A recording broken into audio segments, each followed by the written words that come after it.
بسم اللہ الرحمن الرحیم۔ تمام دیکھنے اور سننے والوں کو السلام علیکم۔ عرب میں اسلام سے پہلے جہاں ہر طرف برائیاں ہی برائیاں تھی، وہاں کچھ اچھے لوگ بھی تھے، جن میں سے ایک حاتم بھی تھا۔ حاتم کے بارے میں بے شمار کہانیاں بیان کی گئی ہیں، جن میں سے اگر مبالغہ نکال بھی دیا جائے تو پھر بھی حقیقت یہی ہے کہ حاتم کی سخاوت ضرب المثل ہے۔ اسلام میں حضرت عثمان رضی اللہ عنہ کی سخاوت مثالی ہے۔ ان کے بارے میں بے شمار واقعات مشہور ہیں۔ یہ حقیقت ہے کہ حضرت عثمان غنی کے مال و زر اور عطیات و سخاوات کی وجہ سے اسلام کی فلاح میں بڑی سہولت پیدا ہوئی۔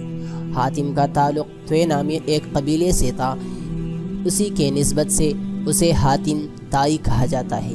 وہ یمن کا حکمران تھا۔ یمن کا علاقہ عرب سے جڑا ہوا تھا۔ عرب پر ان دنوں نوفل نامی بادشاہ کی حکومت تھی۔ وہ حاتم کی سخاوت اور علاقے میں مقبولیت سے بہت پریشان تھا۔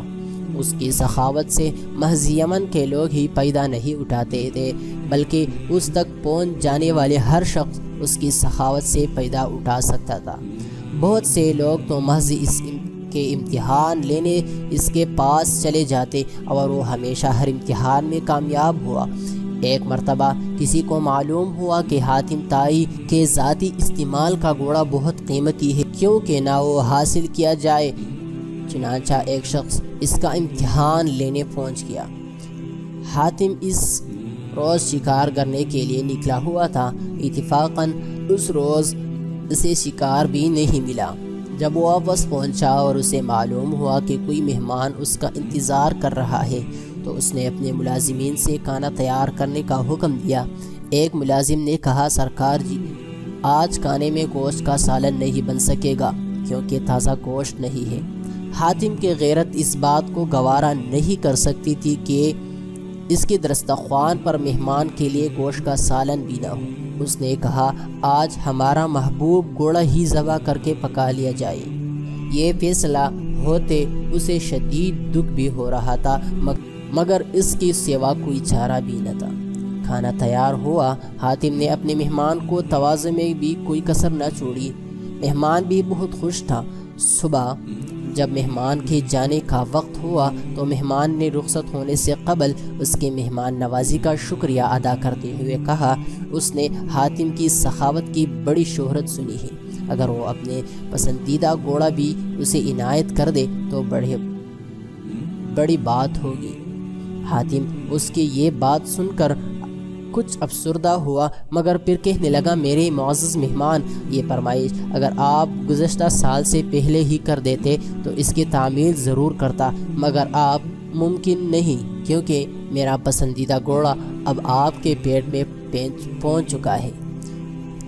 اس کے ساتھ ہی اس نے ساری مجبوری بتائی اور اسے اشرفیوں سے بڑی تیلی نذرانے کے طور پر دی کہ اس دولت سے وہ اس گھوڑے سے بھی قیمتی گھوڑا خرید سکے گا۔ مہمان حاتم کی سخاوت کا گرویدہ ہونے کے ساتھ ساتھ پشیمان بھی تھا کہ اس کی وجہ سے یہ قیمتی گھوڑا ذبح ہو گیا۔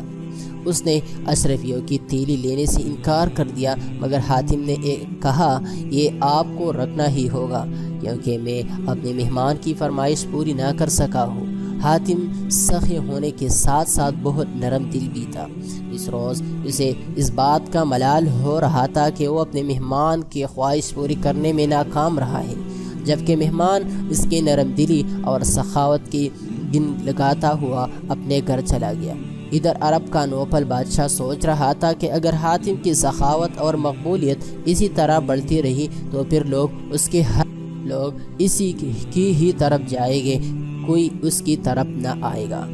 اس نے ایک بہادر اور طاقتور سپاہی سے کہا کہ وہ حاتم کو قتل کر دے، اس کے عوض اسے بھاری انعام ملے گا۔